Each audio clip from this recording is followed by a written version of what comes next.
Mon père m'a cassé le doigt avec un marteau parce que j'ai demandé pourquoi ma sœur avait un steak et moi, des restes.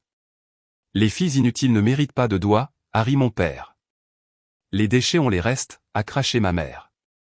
Je leur ai servi une vengeance qu'ils n'ont pas pu avaler. Je m'appelle Lydia, et si je pouvais remonter au temps où j'avais 9 ans, je dirais 2 choses à cette petite fille. 1. Tu n'es pas folle. 2. Tu n'es pas l'erreur qu'ils ont dit que tu étais. Mais à l'époque, je ne savais rien de tout cela.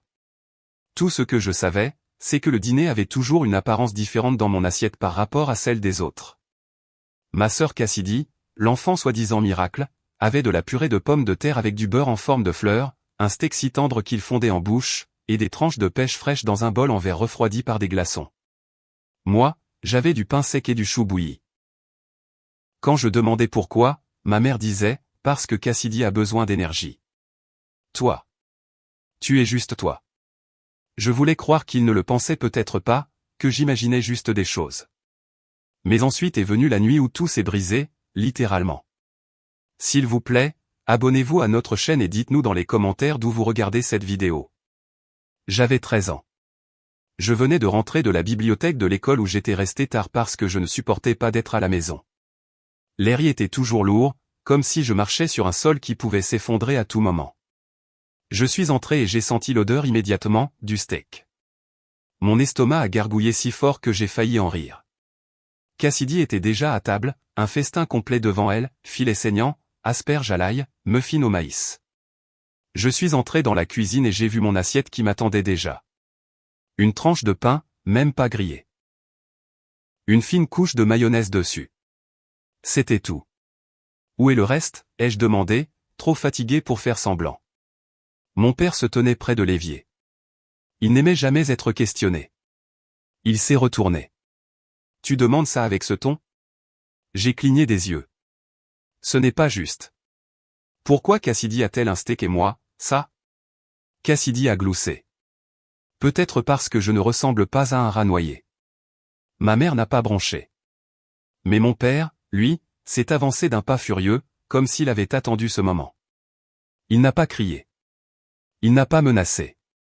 Il a attrapé ma main, l'a claquée sur le plan de travail, et de l'autre main, il a pris le marteau rouillé du tiroir à bric-à-brac. Cassidy continuait de mâcher. Ma mère n'a pas bougé. Puis, crac. Je crois que j'ai quitté mon corps. Un autre crac.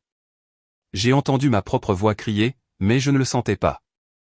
J'ai vu mes doigts se plier bizarrement, enflés. L'ecchymose fut immédiate, des éclairs violets rampant sous ma peau.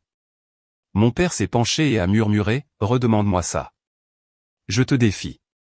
Puis il a laissé tomber le marteau comme si de rien n'était. Je suis tombé par terre. Cassidy a fini son muffin. Pas d'hôpital, pas d'excuses, pas de punition.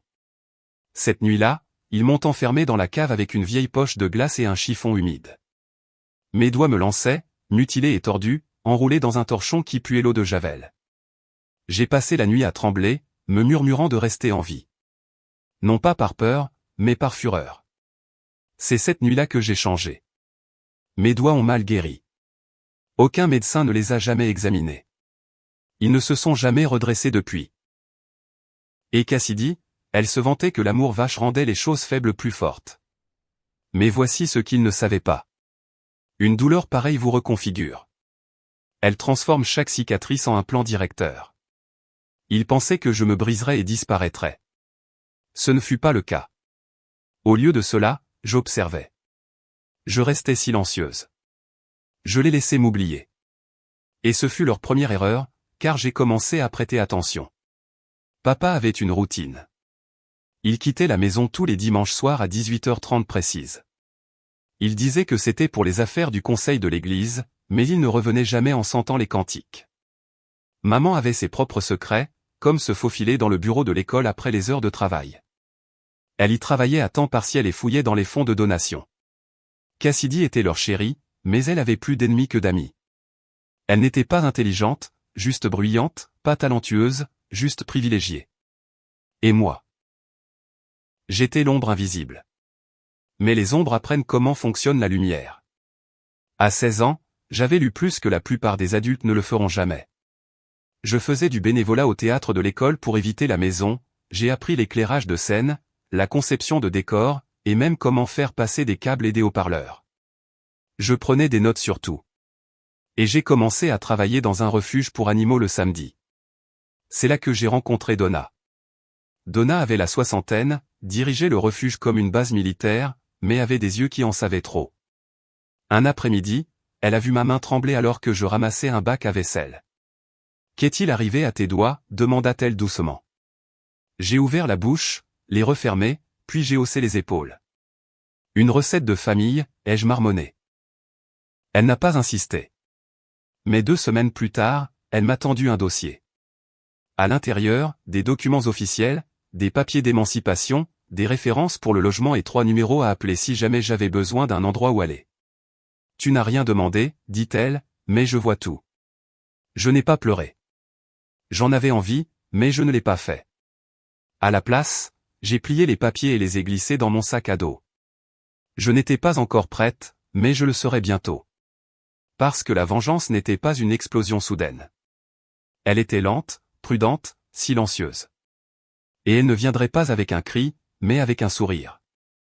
Je suis resté 2 ans de plus dans cette maison. Même après le marteau, même après les doigts brisés, la cave verrouillée et les nuits où je dormais d'un œil pendant que Cassidy paradait comme une reine de beauté. Parce que je planifiais chaque seconde, chaque étape. Ça a commencé discrètement. Donna m'a trouvé une place de bénévole à la station de radio locale. Elle est douée avec les fils, a-t-elle dit au directeur. Et juste comme ça, j'étais derrière la console les week-ends, ajustant les faders, testant les micros, apprenant comment le son fonctionnait, comment les voix pouvaient être amplifiées, comment le silence pouvait être enregistré. Je n'ai pas seulement appris à mixer. J'ai appris à écouter. Les mensonges de mon père étaient toujours les mêmes. Conseil de l'église, réunion tardive, appel professionnel. Mais je savais où il allait vraiment. Le parc à camions sur Old Marlin Road. Je l'ai suivi une fois à pied pendant plus d'1 heure juste pour confirmer. Là, il rencontrait des hommes en bottes chères, parlait à voix basse et chargeait des boîtes à l'arrière de camionnettes banalisées. Mais je n'étais pas intéressé par ses affaires. J'étais intéressé par ce qu'il craignait. Et cela s'est avéré être sa réputation. Il se présentait pour être diacre à son église. Tout en sourire et en fausse prière, serrant des mains comme s'il ne les avait pas utilisées pour détruire les miennes. Cassidy tournait des TikTok mignons sur les valeurs familiales et les soirées avec papa. Et ma mère, elle était maintenant présidente de l'association des parents d'élèves et volait des fonds dans les enveloppes pour les sorties scolaires. Il construisait un héritage de mensonges. Et je le brûlerais avec quelque chose de meilleur que le feu. La vérité. Un soir, alors qu'ils étaient à l'un de leurs dîners de famille chez Applebee's, qui ne m'incluait jamais, j'ai installé un dispositif de surveillance audio bon marché dans le salon, un micro recyclé de la station de radio, caché sous le vieux fauteuil. Il fonctionnait avec une minuterie et téléchargeait automatiquement sur un disque crypté. S'il vous plaît, abonnez-vous à notre chaîne et dites-nous dans les commentaires d'où vous regardez cette vidéo. Pendant des semaines, j'ai recueilli de l'audio. Cassidy se moquant de ses camarades de classe. Maman disant, on va juste piquer un peu dans l'argent de la vente de gâteaux. Personne ne vérifie jamais. Papa riant d'avoir fait si peur à quelqu'un au travail qu'il s'est uriné dessus. Et puis, le moment que j'attendais. Papa disant, cette fille, Lydia, elle n'est rien. À peine humaine. J'aurais dû lui casser la mâchoire quand elle a commencé à répondre. Il était ivre, parlait en marmonnant, fier. J'ai découpé le fichier, fait une copie, puis j'ai attendu. La remise des diplômes est arrivée. Cassidy a eu une nouvelle voiture. Je n'ai rien eu. Pas même une poignée de main. Mais je m'en fichais, car j'étais presque libre. Cette nuit-là, j'ai fait mes valises, scotché une note sur le frigo. Vous m'avez brisé, mais pas pour toujours. Gardez le pain. J'ai une plus grande table maintenant. Lydia. Je suis sorti à minuit, la maison endormie, ne portant qu'un sac à dos et une clé USB. Donna m'a retrouvé au refuge. Elle avait déjà installé un lit de camp et un petit boulot pour nettoyer les chenils. Je me suis senti plus légère cette nuit-là que jamais auparavant. Mais je n'avais pas fini. La clé USB, elle n'est pas allée à la police. Elle est allée au conseil scolaire, aux anciens de l'église et à l'association des parents d'élèves. 3 enveloppes, 3 séries de détonations soigneusement synchronisées. L'une contenait les archives complètes des vidéos TikTok de Cassidy, y compris celles où elle simulait du travail caritatif pour les vues. Une autre incluait des enregistrements de ma mère plaisantant sur le détournement de l'argent des sorties scolaires pour des plaisirs personnels et se moquant des enfants pauvres endettés à la cantine. Et la dernière enveloppe, le joyau de la couronne, contenait l'aveu de mon père. Cette fille, Lydia, elle n'est rien, à peine humaine. J'aurais dû lui casser la mâchoire quand elle a commencé à répondre. Le jour même où ces lettres ont atterri sur les bureaux, j'ai mis en ligne un podcast. Un seul épisode, juste ma voix, intitulé La fille laissée pour compte. J'ai dit la vérité, chaque parcelle. Pas de nom, pas de calomnie, juste mon histoire enveloppée dans une narration calme, avec une musique de fond douce de la station de radio. Ce n'était pas de la rage, c'était de la paix. Au coucher du soleil, l'épisode avait 2000 téléchargements, puis 10 000.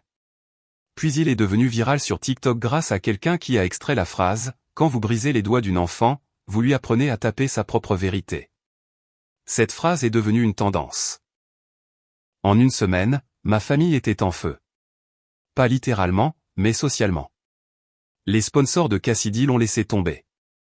On a demandé à maman de démissionner de l'association des parents d'élèves. Et papa, l'église a voté pour le retirer du conseil.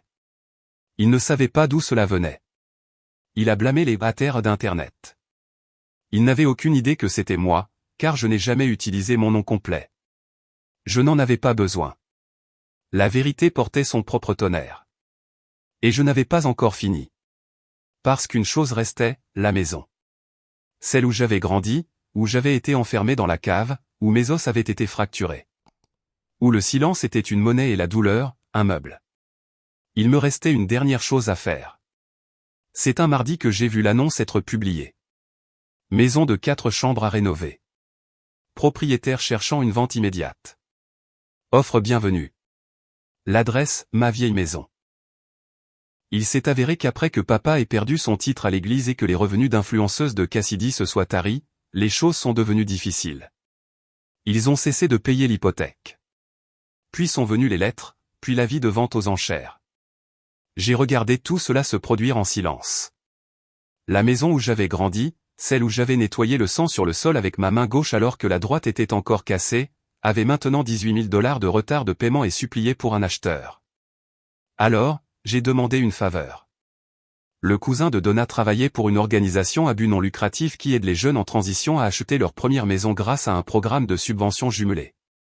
Il cherchait quelqu'un de fiable, quelqu'un avec un objectif clair, quelqu'un qui était passé par le feu et savait comment construire à partir des cendres. Je leur ai envoyé mon épisode de podcast, juste ça. Ils m'ont approuvé en moins de 48 heures. Une semaine plus tard, je suis monté sur ce Porsche pourri, un presse-papier à la main, un nouveau sweat à capuche bien zippé, et j'ai signé le contrat d'achat. Ils n'ont même pas su que c'était moi avant que j'emménage. J'ai attendu le jour de la signature finale. La pelouse était encore jonchée de cartons, Cassidy pleurant au téléphone, papa criant sur quelqu'un que tout cela était faux et qu'ils étaient ciblés. Je suis passé juste devant eux, une clé à la main. Cassidy s'est figé. Quoi? Qu'est-ce que tu fais ici? Papa a levé les yeux, le regard injecté de sang, la bouche ouverte. Je me suis tourné vers eux deux et j'ai souri d'un sourire calme et dangereux. Je vous avais dit que j'aurais une plus grande table. Puis je suis entré. Le silence était délicieux. Ils sont restés là, stupéfaits, tandis que la porte se fermait. Cette nuit-là, je n'ai ni dansé, ni crié, ni mis la musique à fond. J'ai déballé une seule chose. Une table à manger toute neuve, en vrai bois, payée avec mon propre argent. Et dessus, j'ai placé 3 choses, un enregistreur, la radiographie de ma main cassée datant de 2 ans, et une plaque nominative qui disait « Lydia Holloway, survivante, pas servante ». Je n'avais pas besoin de les détruire publiquement. Ils se dévoraient déjà de l'intérieur. Mais je me suis assuré qu'un dernier message arrive à destination. 3 jours après mon emménagement, j'ai organisé mon premier dîner. Pas de famille, des amis, des vrais. D'autres filles du refuge, de la station de radio, même Donna. Et dans chaque assiette, un steak parfaitement saisi. Cassidy disait que je ne méritais pas de steak. Papa avait l'habitude de manger le mien et d'appeler ça « la taxe du père ». Mais cette nuit-là, j'ai servi à tout le monde le repas qui m'avait été interdit. Quand j'ai tendu la dernière assiette à Donna, elle m'a regardé et a demandé « Qu'est-ce qui t'a fait revenir ici ?» J'ai juste souri. Cet endroit était une prison, ai-je dit. Mais j'ai inversé les serrures.